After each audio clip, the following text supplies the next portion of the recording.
離別夏天，轉換了幾多秋天見地變，年月碎落眼前，遠海中出桑田，遺留下你的心，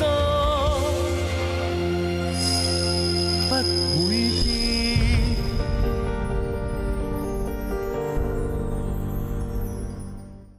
軍醫潘嘉陽厭戰回鄉，目睹潘家家無寧日。首先係二家姐嘅命案，幾經追查，元兇竟然係四弟家聲。面對四面楚歌嘅永泰龍，嘉陽為咗祖業，唯有肩負起當家重擔。豈料事情急轉直下，蔣志仁忽然出現，仲暗地挑撥嘉顯背叛潘家，令到嘉陽被捕，與冰冰夫妻分離。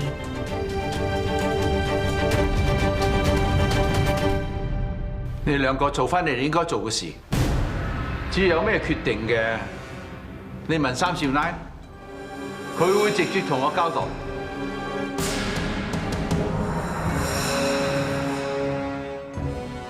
老爺，大哥，你係咩意思先？即係叫我哋聽個女工之笛？爸，你係想叫三嫂出豉油廠幫手啊？家嫂係我新抱，唔係咩女工。我唔單止要佢幫手，我仲要交串大鎖匙俾佢。以後絲綢廠嘅嘢都要由佢決定。佢喺潘家做咗幾日人啊？你將成個永泰龍交俾呢個外人？家嫂唔係外人，佢同嘉陽成咗親，入咗我哋潘家就係個潘家嘅人。老爺啊，你有冇諗清楚啊？將間絲綢廠交俾個女人打理，大伯，你唔係諗住將潘家嘅祖業攞嚟教飛啊嘛？當日巧兒教係女人啦，佢咪將永泰龍打理得好地地。家嫂勝在冇機心，做嘢勇往直前。我喺決定之前觀察咗佢好耐，佢有巧兒嘅影子，將永泰龍交俾佢，我有信心。老爺啊，生意嘅嘢我唔識㗎。係啦，爸，三嫂係蘇師出身嘅，未必識做生意嘅。唔識咪學咯，你哋都可以幫佢㗎。學？點學啊？我16歲就跟阿爸出絲廠，由打雜做起，40幾年啦。佢蘇師佢係叻，佢識入貨出貨咩？佢識睇數簿、識記帳咩？識同人傾生意咩？識陪啲客去迎香樓咩？佢最識啊，咪揀啱老公咯。大哥，你揾個女工翻嚟做當家，出到去實俾班行家燒到面黃啊！啊，不如咁啊，叫三嫂出豉油廠幫手，由低學起好冇啊？係咯，等佢跟家燕同埋二叔學下嘢先啦，唔使咁心急噶，老爺。老爺啊，我真係驚我做唔嚟啊！老爺啊，生意嘅嘢咧我就唔識，不過二叔係長輩，家顯做生意係有經驗嘅，點可以下下叫佢哋同阿家嫂請示啫？好似有啲過分喎。你哋唔使再講啦。如果你哋同心合力，永泰龍咁大間廠，唔會因為換一個人而冧嘅。況且家嫂只係幫嘉陽睇住間廠，嘉陽一翻嚟，佢就會交翻俾嘉陽嚟負責㗎。萬一嘉陽翻唔到嚟咁點啊？永泰龍咪成世佢話事先，之後嘅事之後再講。我話咗咁就咁。阿瑞，係老爺，呢度有一張通告，你同我貼喺絲綢廠當眼處，同班員工講，以後絲綢廠所有嘅事都由三少奶嚟決定，上下員工都要遵守。係老爺，呢件事我唔同意，唔准去。冇理佢，佢要嘈俾佢嘈到夠。你做你應該做嘅嘢。係老爺。大哥，你老爺啊，咁家嫂唔使緊張，我只係身體唔好，唔可以成日出絲綢廠。你有咩唔識嘅即刻嚟問我，我對你有信心。爸，既然已經決定咗嘅，我會盡力協助三嫂。家嫂啊，既然老爺已經決定將永泰龍交俾你嘅，咁你就好好打理啦。我知道啦，奶奶。大哥，你係咪病懵咗啊？阿爸將個產業交俾你，你就亂咁交俾我，唔知咩人。但係永泰龍有咩三長兩短，都係你一手造成啊！嘿，老爺，老爺，冇事啊嘛？我冇事，家嫂，你跟我嚟啊！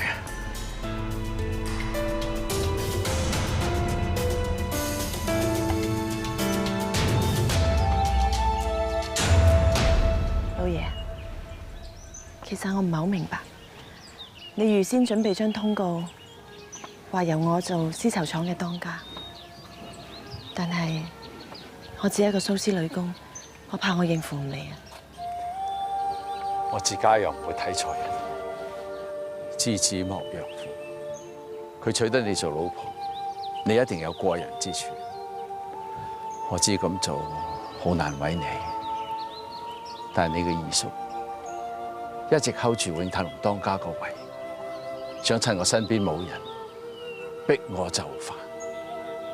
嘉陽臨走之前都叫我小心二叔同埋蔣志仁呢個人，但我諗唔通，點解頭先二叔話要將當家之位讓俾大伯呢？佢咁做，即係想嘉顯做佢嘅扯線公仔啫。嘉顯真係有本事，我一早俾咗當家佢做，但佢真係唔得。加上你二叔想乘機策劃奪產，只有你先可以撐得住佢，明白吧？但係論資排輩，點都輪唔到我㗎。潘家百年祖業，交俾嘉陽我就放心，但係偏偏佢又出咗事，只有你先至有嘉陽嘅熱誠同忠心。豺狼當道，勇者無懼，你放膽去做就得。老爺啊，如果真係我做當家嘅話，我覺得會對大伯好唔公平㗎。佢始終都係潘家長子，我驚佢嘅心會唔舒服啊。南潘順絲綢業龍頭大廠，邊個唔 hold 住？表面上睇嚟係兩父子血濃於水，到咗大是大非嘅時候，我睇得好清楚，龍就係龍，蟲就係蟲。你唔使理，我交得串大鎖匙俾你，你冇得推。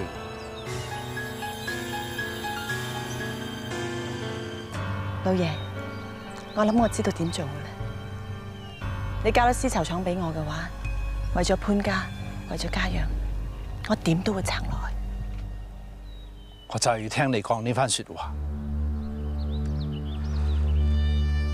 當日南海居士送咗4個大字俾我，沙亭春雨，我到今日先參得透。我哋潘家睇起上嚟高門大戶，表面上聲名顯赫，實際上裏邊七零八落，死嘅死，走嘅走，家不成家。老爺，潘家實力雄厚，冇咁易倒落嚟嘅。大道理我可能唔曉講，但係我相信就好似養蠶蘇絲咁，桑樹長得唔好嘅話，蠶蟲食得唔夠飽，收成自然唔好。但係總會有風調雨順嘅日子，到時桑樹一樣可以長得茂密，蠶蟲食得飽啦，收成自然好啦。到時嘉陽翻到嚟，我哋潘家仲有永泰龍，一定會好似以前咁一樣咁興旺。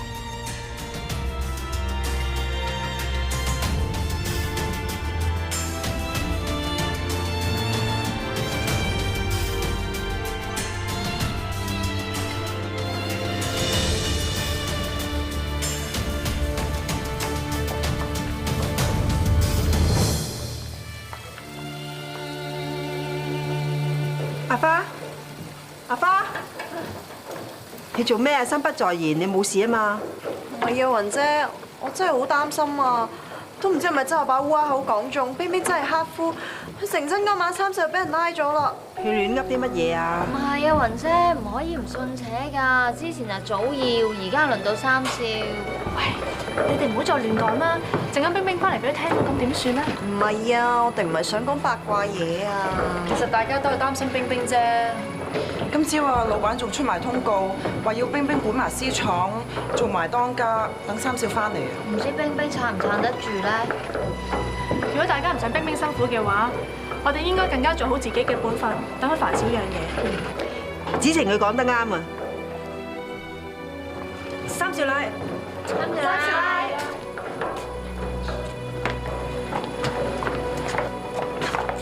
你冇事啊嘛？大家好擔心你啊！我冇嘢啊。冰冰啊，你要撐住啊！三姐一定會冇事翻嚟㗎。係啊，我知㗎啦。我真係冇事喎，大家唔需要擔心，繼續做嘢啊！文姐啊，嚟啊！文姐啊，有件事我想問下你啊。嘉陽做逃兵嘅事，你有冇同其他人講過啊？我冇同人講過啊。咁就奇怪啦。嘉陽淨係同我講過，除咗你知之外，其他人唔知㗎。點解會咁嘅？話唔定軍方嗰啲人自己查到咧。冰冰啊，你唔好咁擔心啦，三姐一定會大步攬過㗎。冰冰啊，二老爺叫你過一過去辦公室，話有啲公事同你講。我而家過去啊！發生咩事啊？我同家軒商量過，得保張單我哋唔接啊，循例要請示過你先啫。三少奶，點解唔接啊？明明傾好晒㗎，而且德寶係我哋熟客嚟喎。德寶突然間話批貨要趕，想我哋半個月起貨俾佢。德寶想訂100匹嘅喬其沙，半個月趕得切啊！但係行規一般都係有1個月時間嘅喎。佢突然間縮短限期，出邊啲廠都唔會接。細廠可能應付唔嚟，但係永泰隆咁大間私廠，叫班姊妹加班嘅，應該趕得切㗎。你敢唔敢擔保先？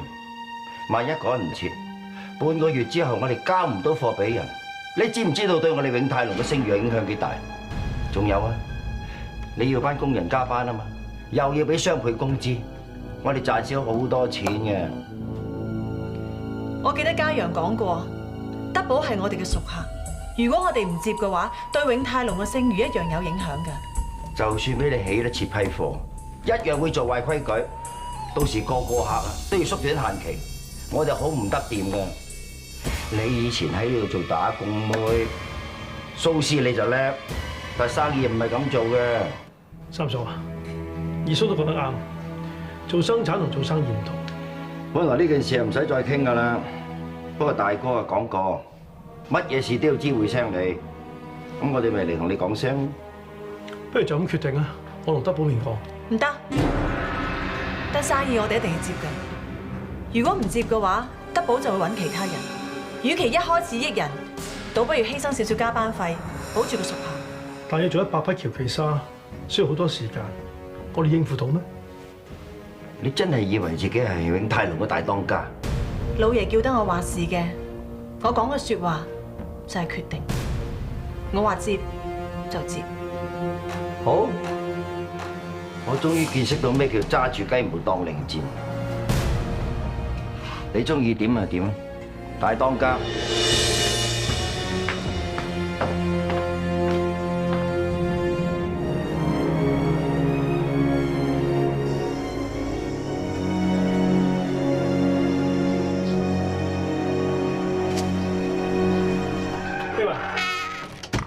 你嚟啦，咁遲嘅？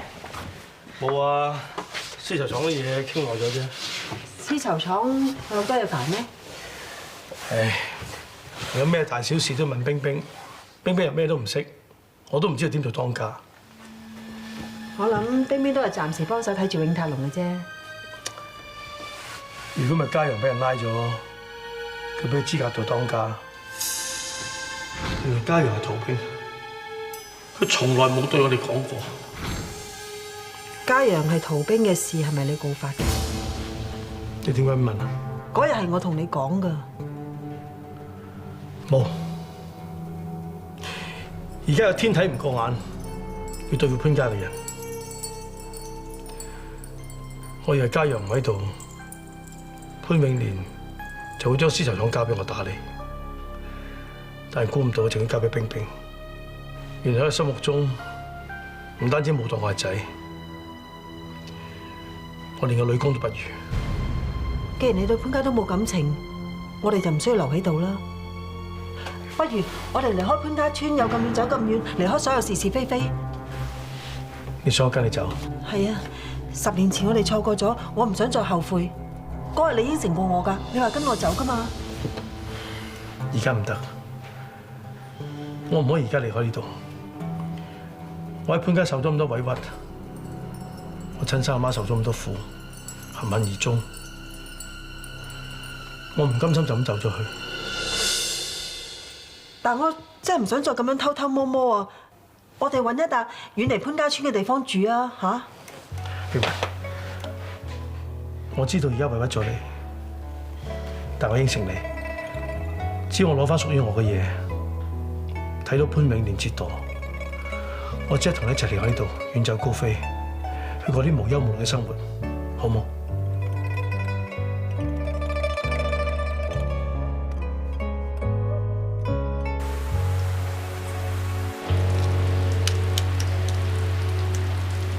少奶，食飯啦！都話冇人嘅時候，叫翻我冰冰落。你仲未走嘅？我諗住陪你作戰到底。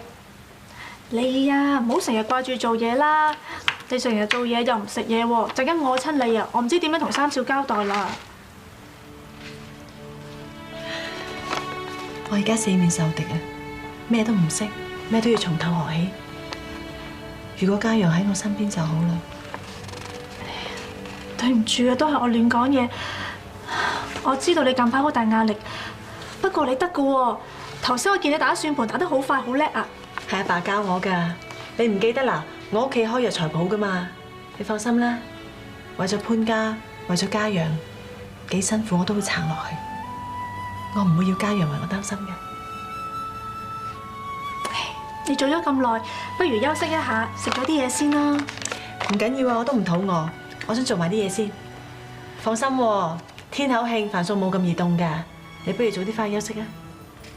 好啦，但你唔好做到咁夜啦。嗯。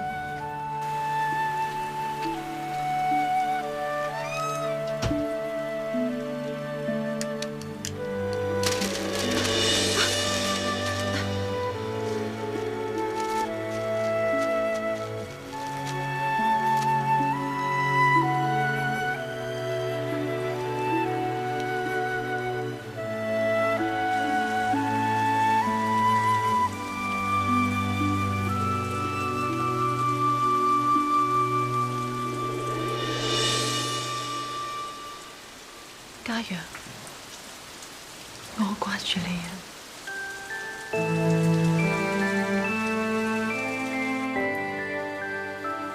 明明，唔使驚，我一定會返嚟，等我。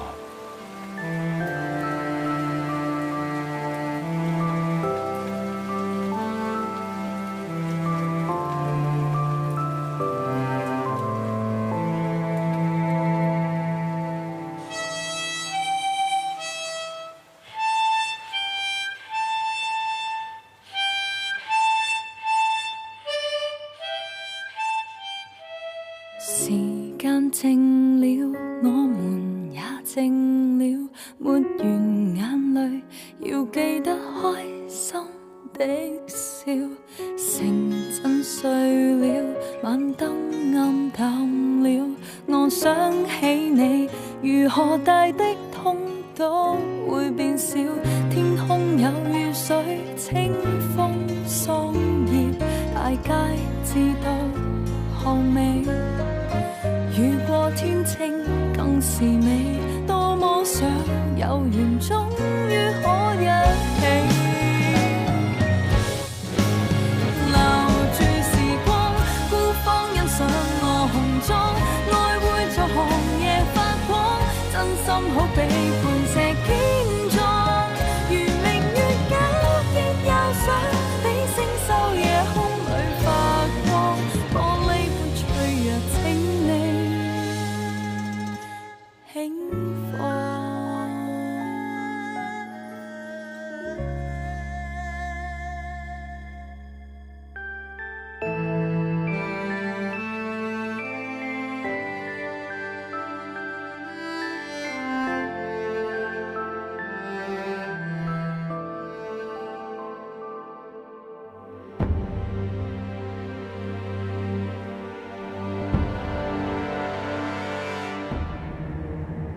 潘嘉陽，而家控告你喺民國16年9月13日喺玉龍山區戰役中兩項罪狀：一、通敵叛變；二、以逃兵身份藏匿。潘嘉陽，你身為國軍38師169團72連排長，勾結敵軍裡應外合，通敵叛變，導致到全連人犧牲，而你竟然獨自生還，逃竄匿藏，瞞騙軍方。本席更懷疑你事先將72連嘅行軍路線泄漏，以致敵軍乘虛而入，撲擊我軍，令我軍傷亡慘重。你要交代。長官，你哋嘅指控全部都唔係事實，我全部否認。否認？咁點會只係得你一個人全身而退啊？可以話係好彩，又或者係唔好彩。你說話前後不一，咩叫做好彩唔好彩啊？長官，自從退伍之後，只要我一合埋眼，我就見到我啲同袍滿身鮮血躺咗喺度。我身為軍醫，我對住佢哋我無能為力，救唔到佢哋，睇住佢哋一個個咁死，呢一種折磨，我真係唔知係好彩定係唔好彩。我哋翻查過軍方記錄，你曾經俾田營長審問之後，佢敵軍突襲嘅時候陣亡，點解會咁巧合啊？你係咪借敵人嘅手報你嘅私仇？你講，你係咪敵軍嘅內應？唔係啊，唔係啊，真係唔係啊！成連人都中伏死晒，但係就只係得你一個逃脫，真係匪夷所思噃！就算你僥倖生還，點解唔第一時間向軍方匯報，反而調轉槍頭做敵人嘅軍醫？你仲唔認係叛變？我冇叛變啊！呢啲唔係叛變係乜嘢啊？事後你一直匿藏，冇向上頭匯報，咁咪即係逃兵，咁即係嚴重違紀。我係逃兵，我係有違軍法。咁係因為當初我入伍，我做軍醫，我係想救人，我唔係想揸住支槍亂咁殺人。入咗軍隊之後，原來唔到我揀，我要跟住隊伍南征北伐。我一方面又要救人，一方面又要殺人，我真係唔知我自己係醫生定係劊子手。當時我已經好想退落嚟㗎啦，但係因為有軍紀制約，我冇辦法，我被逼留低，直至玉龍山戰役，我軍72連被敵軍偷襲，我哋軍隊全部人死晒，我自己都身受重傷。我本來都諗住我自己過唔到呢一關，但係可能係僥倖我，又真係得返我一個人生存。嗰陣時我已經覺得，原來參軍真係好無奈，打嚟打去，炸嚟炸去。今日你殺我，聽日我殺你，何必啫？所以我決定離開。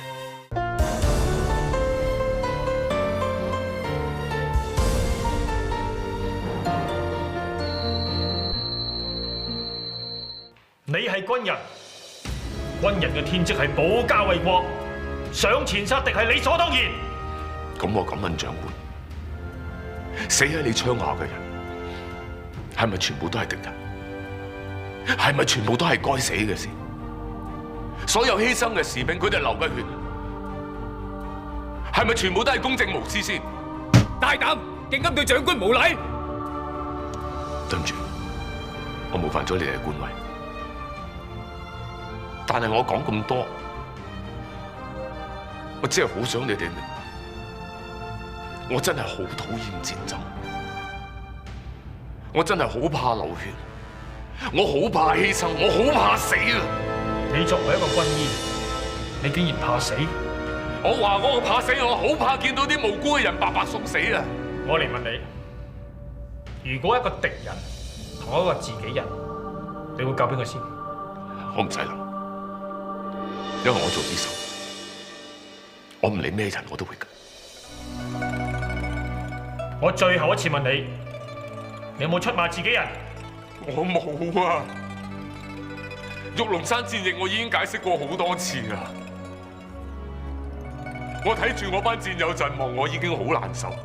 我身為軍醫救唔到佢哋，我更加痛苦啊！3位長官，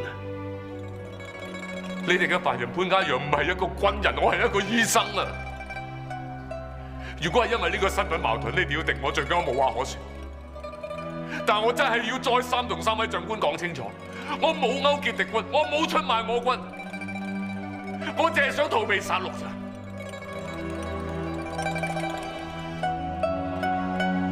被告潘家陽首項通敵叛變罪名不成立，第2項逃兵控罪成立，判處有期徒刑7年，即時還押南寧軍方監獄。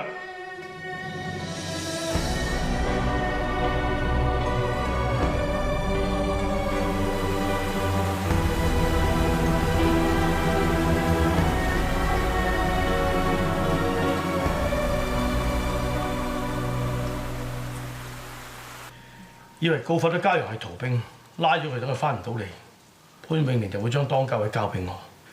點知係殺出去唐冰冰。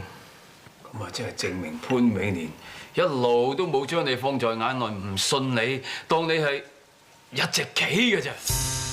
呢個潘永年啊，真係老狐狸老謀深算，唔係咁容易對付。爸，潘永年已經風燭殘年啦，係時候我可以同佢計條數啦。好，阿仔你有呢個鬥心就至好啊！咁樣咧，你阿媽喺九泉之下都可以死得瞑目。我哋兩仔爺同一條船，一條命嚇。好，爸，預祝我哋大仇得報。好。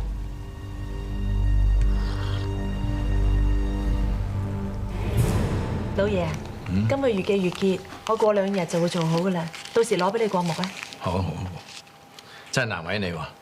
日頭要你幫我手睇住永泰龍，收咗工仲要嚟照顧我。老爺千祈唔好咁講啊！大家一家人啊嘛。係一家人係啊！我聽啲舊夥計話，你好快就上到手喎。都係老爺你安排得好。總之由絲綢廠嘅嘢，你自己揸主意得㗎啦，唔使下下問我嘅。唔得，我經驗仲係未夠㗎。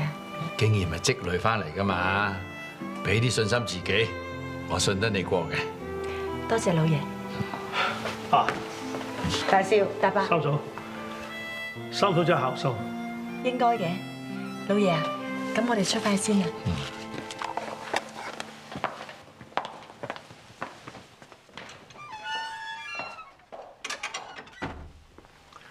爸，你話有事啊？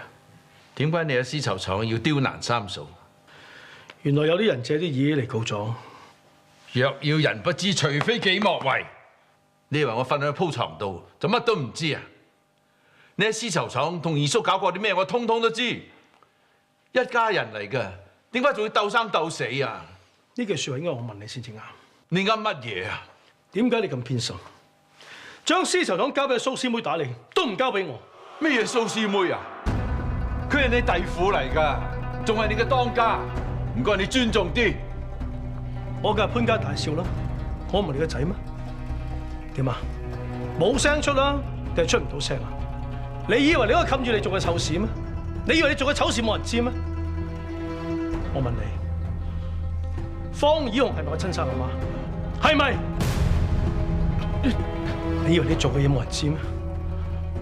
你從來冇當我係仔，你只係當我隻棋，一件工具，一件幫你搶當家翻嚟嘅工具。你乜都知道晒，你見過蔣志仁啊？係，你啱啱話齋，若要人不知，除非己莫為。你當年為咗續當家，不惜犧牲我媽，你簡直狼心狗肺、卑鄙無恥。係，我係有對佢唔住，但係當年我係被逼㗎。廢話，我講嘅係實情。咁多年嚟，我都想揾機會補償翻佢㗎。你唔使爆哭落船，我阿媽死咗啦，你要補償嘅，你落葉樓我就補翻俾佢。紅死咗，我阿媽咁多年受咗咁多苦，受咗咁多委屈，我一定要同佢攞翻公道。你知唔知道你潘家點解唔枝葉凋零？就因為你作嘅孽，而家現眼報啊！個天要你睇住，你最痛錫嘅人，一個一個咁離開你，睇住你祖宗基業不保。你以為你俾你新抱坐上當家個位，就可以等家陽翻出嚟嘅時候俾翻佢坐咩？你咪使旨意啊！你做埋堆陰質嘢，家陽唔會翻到嚟噶啦！你唔會有仔送終啊！你咪使旨意我，因為我根本就唔係你個仔。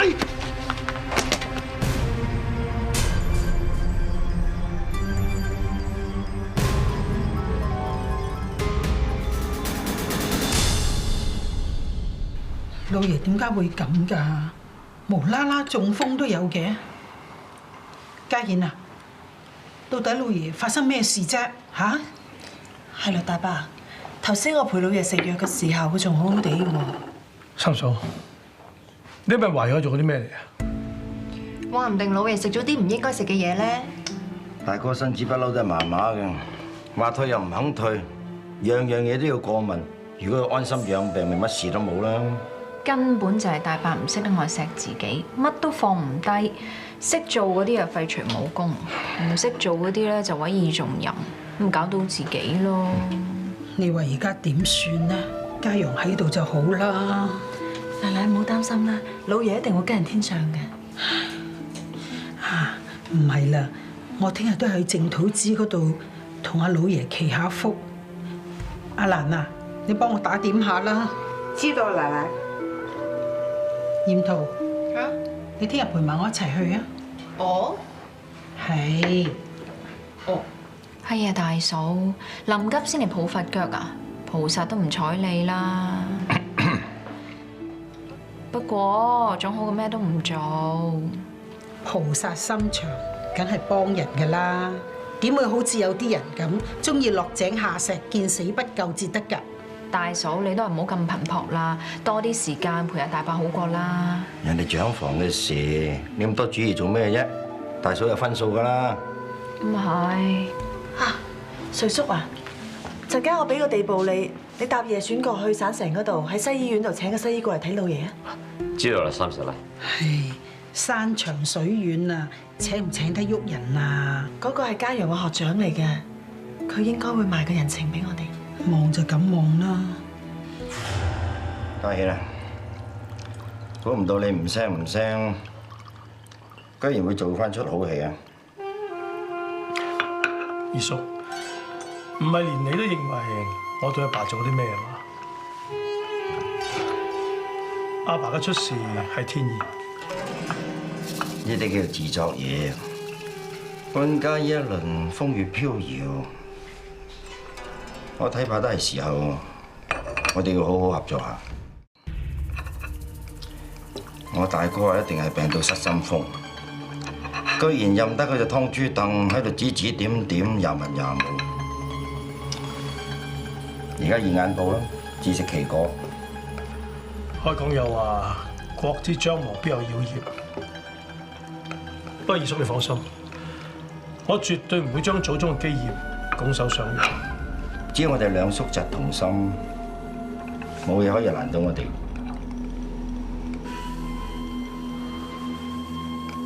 好，我哋放長雙眼，睇下冰冰嘅當家做咗幾耐。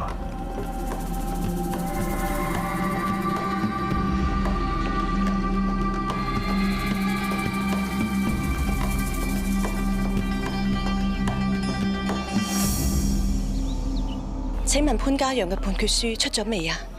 出咗啦，罪名成立，判咗有期徒刑7年。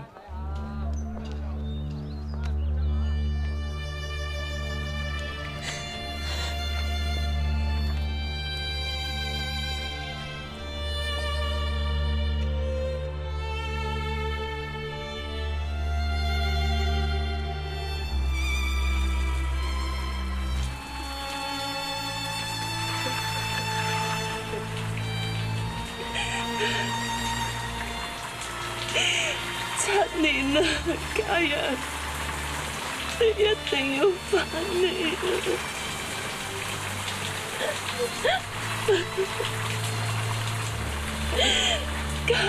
我會等你返嚟㗎。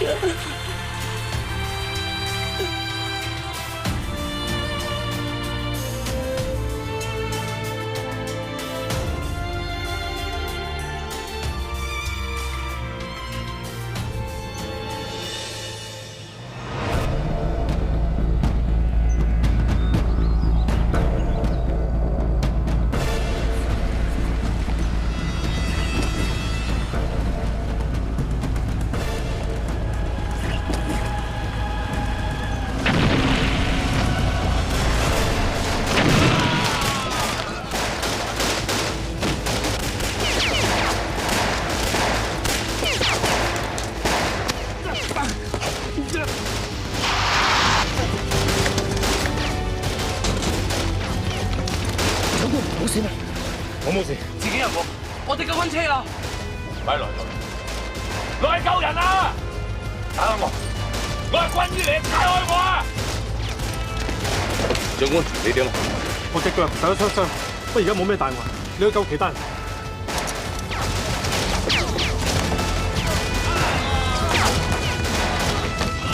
頂住啊！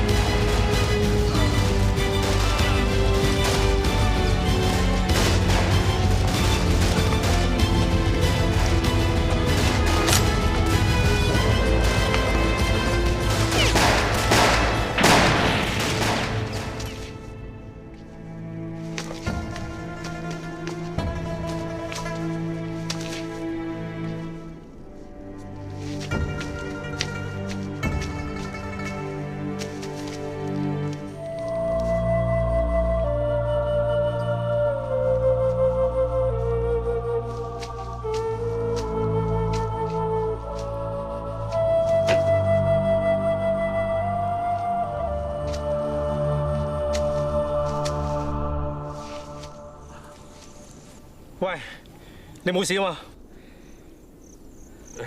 長官，我冇事啊。你隻腳點啊？都冇咩事。頭先我軍車遇襲，好彩碰到你。你係個醫生？我叫做潘家陽，係前38師嘅軍醫。前？我犯咗軍紀，我係逃兵嚟，準備送去南寧監獄嗰度服刑。逃兵？點解頭先有機會你唔走？長官，你都係鎖翻我先。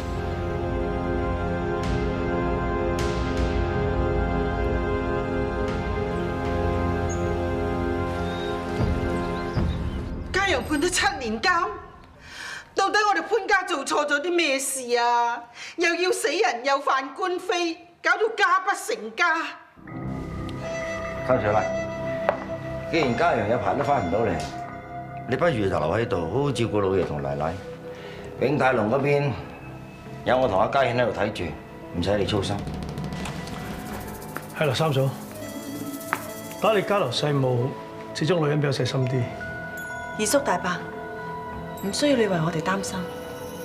我應承過家陽會好好地睇住潘家，睇住永泰龍。我唔會俾任何小人有機可乘。嗱，大家聽住啊！永泰龍啱啱接過一單大生意，下個月初5之前要趕起1000斤生絲。1000斤？冰知唔知㗎？睇定啲先。三少奶，有咩快啲講。絲綢莊嗰邊就有好多功夫等緊我做。之前嗰個蔣志仁夾埋3大廠商抵制我哋永泰龍，而家忽然間話同我哋合作，當中一定有陰謀嘅。三少奶，做生意咧，你經驗少，利之所在，冇理由俾單生意白白流走㗎嘛。大伯，你講句公道説話，鎅興盛一直同我哋作對，點解我哋突然間要同佢合作啊？三嫂，我哋永泰龍之前俾其他絲綢廠夾擊，已經元氣大傷，啲工人要食飯㗎。我哋冇生意，佢哋食西北風啊！我淨係知道老爺同我講過，接任何生意都要由我向佢請示，所以今次嘅合作一定要傾清楚、計清楚。三少奶，如果你有時間嘅，咪慢慢去傾咯。大批貨下個月初5就要趕俾人㗎啦其實阿白中風之前都同我提過，佢話做生意嘅嘢都係二叔同我比較熟啲，所以想將絲綢廠交翻俾我哋打理。我只係知道家陽出事之後，老爺就叫我做當家，佢冇話叫我唔好理。不過大伯你講開中風嘅事，我都好想問個明白。老爺身子雖然係差，但食藥之後已經可以控制病情。點解嗰日見完你之後，佢會突然間中風㗎？我點知啊？我有問醫生。而家講到尾，係我哋冇用啊，唔可以幫阿爸好啲打理絲綢廠，搞到咁大年紀仲要操勞操心。咁佢中風之前，你係咪同佢講咗一啲受刺激嘅説話？你而家即係懷疑我，激到阿爸中風啊？我冇其他意思嘅，我只係想問個明白。我係阿爸個仔，我點會想阿爸有事？咁點解老爺會忽然之間叫你同二叔打理翻絲綢廠？佢明明前一日仲叫我掌管永泰隆㗎。你講咁耐，無非都係唔想接呢單生意啫，冇問題。你話唔接就唔接啦，最多我哋賠雙倍訂俾人嘅啫。咩話？賠雙倍？二叔，我哋帳房冇咁多現銀啊，賠唔賠得起得事少。我哋永泰隆咁多年嚟，從未試過賠訂俾人嘅，聲譽有關啊。咁照二叔你咁講，我哋真係冇彎轉咯。好，就算我肯接呢單生意，我唔做其他工啊，淨係做生絲，我都冇可能喺半個月之內做到1000斤。點會冇可能啊？加班咪得咯，24小時開工，月尾一定可以起到貨。唔得，我要先同班工友商量下。三少奶啊，你話晒都係當家嚟㗎，使唔使下下都要問班工人啊？邊個唔肯嘅炒佢？二叔，佢哋係人，唔係鐵打㗎。三叔，你係蘇絲出身嘅，同啲工人熟啲，呢事係交俾你說服佢哋。好，今次我可以應承你哋，但我都希望你哋可以應承翻我，以後做任何事、接任何生意都同我講聲，唔好自把自為。嘉賢啊，陣間阿楊老闆咧就會去絲綢莊度驗貨嘅，一齊過去打個招呼嚇。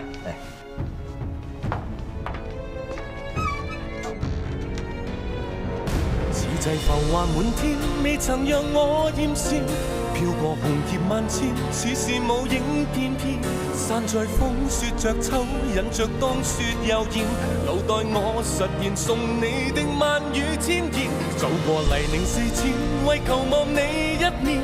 霜雪離別夏天，轉換了幾多秋天變地變。年月碎落眼前，遠海中出桑田，遺留下我的心不會變。